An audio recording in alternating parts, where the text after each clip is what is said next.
भाई लोग, छुरछुरी भैया ने मतलब क्या करना चाहता है यार, क्या साबित करना चाहता है भाई। अब बताओ कोई भोजपुरी इंडस्ट्री में ऐसा कोई राम बनता है यार। अब देखो भाई, देखने वाली बात है कि नहीं, अब सोचने वाली बात है कि नहीं, आप ही लोग बताओ यार।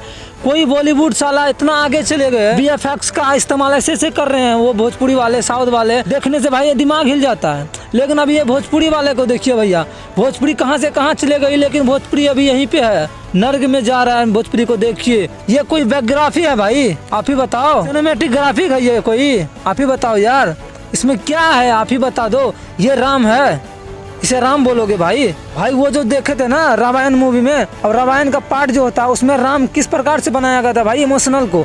अब ये खेसारी भी राम लग रहे हैं आपको। इसमें तो ना राम का किरदार निभाने वाला अच्छा है, ना डायरेक्टर साहब जो डायरेक्टिंग किए हैं, ना फिल्माया गया है इस फिल्म को। भाई कैसे कैसे लोग हैं यार इस भोजपुरी इंडस्ट्री में, आप ही बता दो यार। वो लाइक करे, कमेंट करे, सब्सक्राइब करे। मिलते हैं कोई अगले वीडियो में, तब तक के लिए लव यू गाइस।